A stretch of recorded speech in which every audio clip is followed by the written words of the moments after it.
I talking to? So then, now, in the process of this, there's a principle, and it's called agreement. If two can touch and agree. Are you hearing me? So I always tell husband and wife, y'all need to think alike. Y'all got to be in the same alignment. It's like two tires on the front. If one is out of line, it's going to always be pulling in that direction. You got to align your lives together.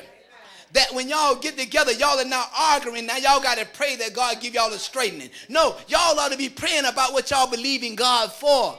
And then God only works for people that are in agreement. And that's why, amen, in the upper room, it took them so long, 10 days, because they had to come into an agreement. When you're dealing with people who are not agreeable with you, they rob you of all of your energy. I hate talking to people that are leaking. Every time I pray, every time I tell them something, it leaks right out of them. And every time it leaks out of them, I got to put some more in them. And robbing me out of all of my energy. I want somebody that I can talk to who ain't leaking. You know what I mean? I don't like to be around people who are needful. They need. I don't need to keep on affirming you. You ought to know who you are. You've been born. You've been bought with a price. So I ought not to always have to tell you God gonna do this and God gonna do. You ought to know for yourself by now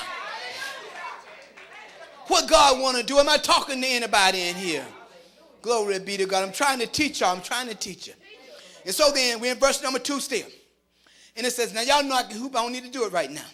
And all of these blessings shall come on thee and overtake thee if thou shalt hearken unto the voice of the Lord thy God. God says, if you'll just listen. If you will just listen. I know, see, when you ain't got nothing, this seems like this is a hard thing to do. But most people who don't have nothing started out with nothing. Can I help y'all out? The Ford Foundation that was started. Henry Ford. He went bankrupt 5 times before the company ever got off the ground. Most of us would have gave up. Oh, no, who am I talking to? When Luther Vandross first went to the Apollo, he was too fat. They booed him off the stage. But I tell people now, a chair ain't a chair unless Luther is sitting there. Are you hearing me? Anita Baker. They said she need to go back because she went, amen, to Columbus Records the first time. And she had this beautiful voice. But they told her, don't leave your daytime job. But if she'd have just listened to them and not pursued the gift that was on the inside of her, that's potential that I've been preaching about. She made up in her mind, I'm better than what they said. And so now Anita can go any place and sing. Are y'all hearing me? See, sometimes we got to understand. Just think about Michael Jordan. They cut him, amen, from his junior varsity, amen, a basketball program. And now you can't talk about basketball unless you first mention Michael. Seems like to me, everybody who they compare themselves to now is Michael. But he didn't make, amen, his junior high team. What if he'd have just gave up and quit because somebody said he wasn't qualified? Who am I talking to? That was a man, amen, that, amen, worked, amen, for a printing company. And then he was trying to share with them that instead of, amen, having to make all of these copies one by one, that all you got to do now is develop a copier that, amen, can do mass printing. He started IBM because they wouldn't listen. They got rid of him because he was thinking too big. What if? Are y'all hearing me? What you do will prosper. Can I go a little bit deeper? A man by the name of Unsung, glory be to God, that, amen, way back in the day, got rich 1 penny at a time. He was the one that developed, amen, the matches.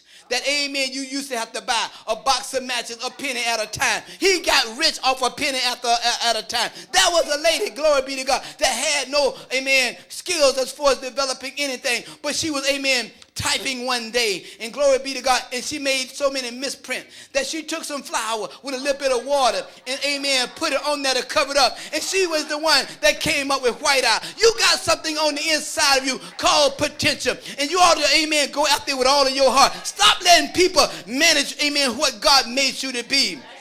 Oh, can I go a little bit deeper?